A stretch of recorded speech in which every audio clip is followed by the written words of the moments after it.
발목을 자꾸 접질리시는 분들이 있거든요. 그런 분들은 발목에 불안정성이 있는 겁니다. 이런 발목 불안정성 증상에서부터 치료까지 한번 짚어드리겠습니다. 안녕하세요. 두발로병원의 김주호입니다.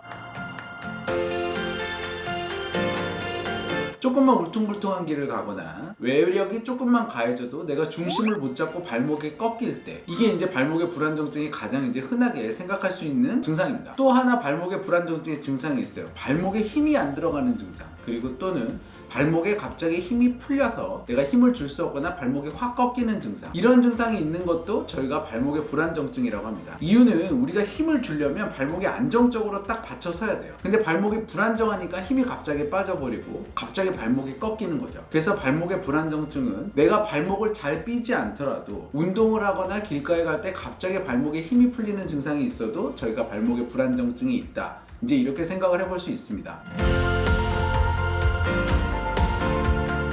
발목의 불안정증은 사실은 굉장히 큰 문제를 야기할 수 있어요. 처음 1, 2년은 괜찮습니다. 그렇지만 10년, 20년 발목이 불안정한 상태로 계속 그 증상이 쌓여나가다 보면 발목의 관절염을 유발할 수가 있어요. 그래서 발목의 불안정증이 있으면 저희가 이거를 적극적으로 치료를 해야만 합니다.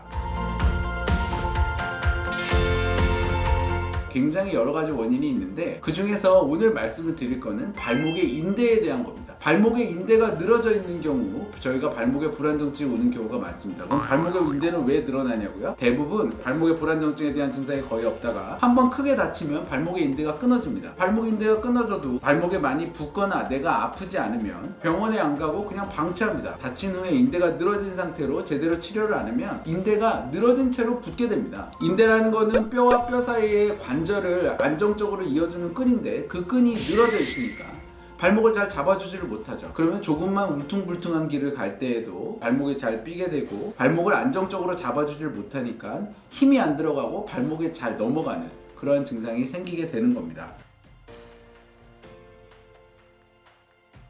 발목 자체를 안정적으로 만드는 구조물은 저희가 근력이 있고요, 균형 감각이 있고요, 인대가 있습니다. 이 세 개 중에서 인대가 늘어났다고 하더라도 근력을 기르고 균형 감각을 기르면 늘어진 인대를 얘네가 커버할 수 있어요. 그러면 저희가 발목의 불안정증은 인대가 좀 늘어져 있어도 극복할 수 있는 거죠. 그래서 저희가 처음부터 수술을 하지는 않고요, 비수술적인 치료를 적용해 볼 수 있습니다. 비수술적인 치료는 인대를 강화하고 튼튼하게 하는 체해 충격파 주사 치료, 그리고 인대가 늘어져 있어도 발목을 안정적으로 만들 수 있는 발목 주변에 있는 근력 강화와 균형 감각을 기르는 재활 운동, 이 두 축을 동시에 하면서 저희가 치료를 진행을 합니다. 그렇지만 한정없이 이러한 치료를 하진 않아요. 이 치료를 저희가 한 달에서 한 달 반 정도를 해봅니다. 그래도 발목이 안정적으로 돌아오질 않으면 인대가 늘어져 있는 게 너무 크니까 회복이 안 되는 거죠. 그러한 경우에는 저희가 수술을 합니다.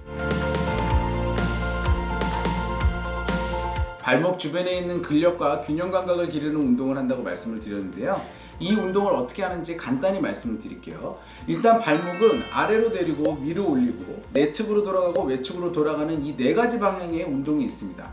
그럼 이 네 가지 방향을 세라밴드라고 해서 고무밴드가 있어요. 그 고무밴드를 이용을 해서 발목의 운동을 시키고 그 근력을 강화하는 운동을 합니다. 이게 가장 기본이고요. 거기에 더해서 균형 감각을 길러줘야 됩니다. 그래서 저녁에 주무시기 전에 5분에서 10분 정도 내가 한 발로 서는 연습을 계속 하는 거예요. 그러면 균형 감각이 길러지고요. 내가 거기에 더해서 더 집에서 해보고 싶다라고 생각을 하시면 요새 인터넷에 밸런스 보드라는 거 많이 팝니다. 흔들리는 곳 위에서 내가 서 있는 거죠. 그 밸런스 보드 위에서 서 있는 연습을 5분에서 10분 정도 해주시면 균형 감각 충분히 집에서도 기르실 수 있습니다.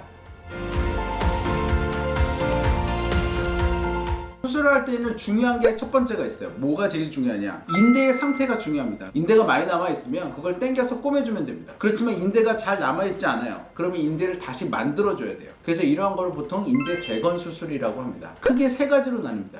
하나는 내인대, 저희 몸에서 이렇게 인대가 부족할 때 떼서 쓸 수 있는 인대가 있습니다. 가장 큰 거로는 발목 옆쪽에 있는 비골건이 있고요, 그 다음에 무릎 쪽에 있는 거위 근육, 이런 것들이 있습니다. 그래서 이런 것들에 대한 힘줄을 떼서 이 인대를 다시 만들어주는 거죠. 두 번째로는 동정권, 다른 사람의 인대가 있습니다. 사체에서 인대를 떼와서 그 인대에 있는 자리에다가 다시 붙여주는 거죠. 세 번째는 인조인대가 있어요. 강력한 끈을, 두꺼운 끈을 인대 있는 자리에다가 붙여서 장거비 인대, 그러니까 발목에 있는 인대를 재건해주는 수술을 해볼 수가 있습니다. 발목의 불안정증은 생활을 할 때 어떻게 보면 가볍게 생각을 할 수도 있지만 이 발목의 불안정증이 쌓이게 되면 발목에 관절염이 오기 때문에 저희가 더 꼭 치료를 해야 되고요. 꼭 수술을 해야 되는 건 아닙니다. 제 경험상 보면 60%에서 70%는 수술 없이 분명히 유지할 수 있는 부분이 있다고 생각을 하고요. 나머지 30-40%에서 80%는 관절경을 통해서 간단하게 인대를 꼬매는 수술로 해결이 되고, 그 중에서 20%만 인대가 거의 남아있지 않아서 인대를 재건하는 수술을 해볼 수 있다고 저는 생각을 합니다. 비수술적인 치료도 있고 수술적인 치료도 간단하게 해결이 가능하니 이러한 것이 있다고 하더라도 너무 걱정하지 마시고